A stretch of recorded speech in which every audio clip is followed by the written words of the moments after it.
BanjoBenClark.com. I am Banjo Ben, your host here on the website that teaches you how to play all kinds of stuff. But around Christmas time, we learn Christmas songs around here. We're right in the middle of a 3-instrument series on Good King Wenceslas. Last week we did the guitar version. This week is a mandolin version. What I mean by build a break is that we're going to start with a very basic melody, as basic as it gets. Then we're going to do a second version where we just add some eighth notes and start using the scale to build licks. And then on the third one, we just go all out. We import some more difficult licks, use some triplets, harmonies, those kinds of things. And the best thing about this is that it shows you how I would go about taking a basic melody and creating a more advanced solo. So there's something for everybody. But I don't just show you the notes, I tell you why and how I create that. If you're watching here on Facebook or YouTube here in a moment, I'll ask you to come over to the website, BanjoBenClark.com. You can join as a GoPick member, have access to this lesson, hundreds of other ones. I have all kinds of Christmas tunes. This is about a 30-minute lesson. I've got the tabs exactly as I played it.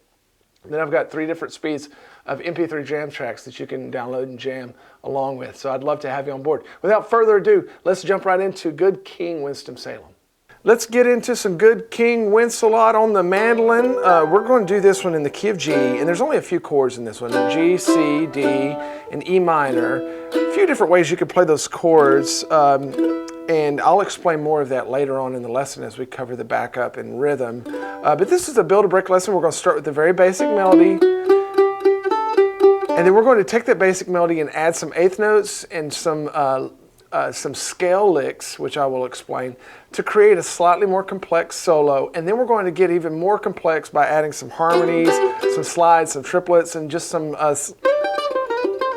licks to communicate that melody. Now let's go ahead and throw up the first line tab. And a couple things I want you to notice. One is I have those little arrows beneath each one of the notes that just tells us our pick direction. And since we're the basic melody happens all on the downbeats, okay, it's only made up of quarter notes and half notes. So we're going to play everything with a downstroke here. When we get into the other versions, we're going to incorporate the upstroke.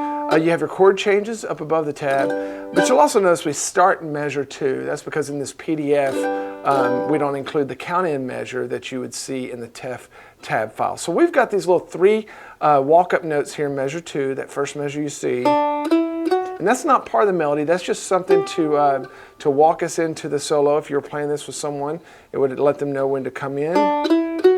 And then there in measure 3, on that 5th fret, we're going to start our melody. And the melody is really simple. As I said, it's in the key of G, so it's going to be centered around this G note here. And we're going to play 3 notes on that.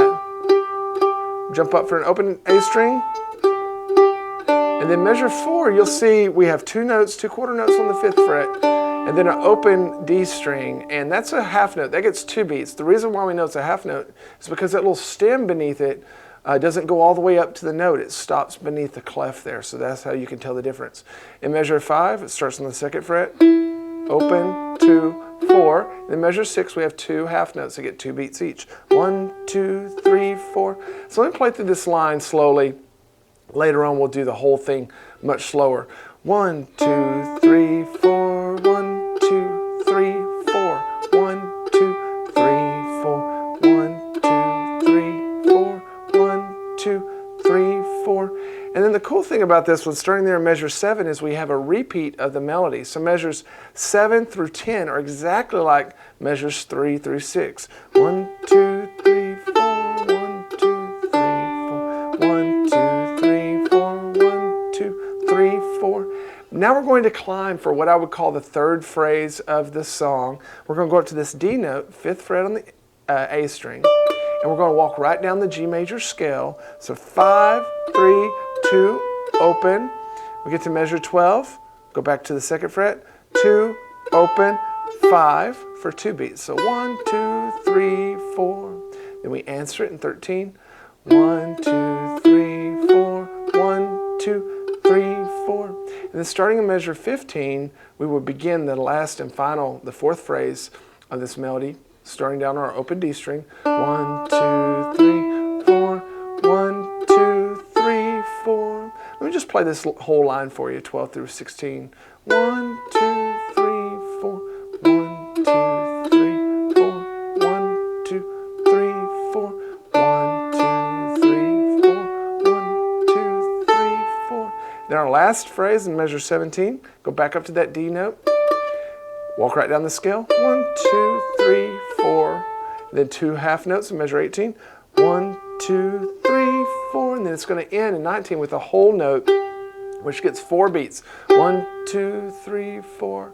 And then starting in measure 20, we begin the walk-in to our next version. If you're watching on the website, now we're going to play the basic melody version all the way through very slowly.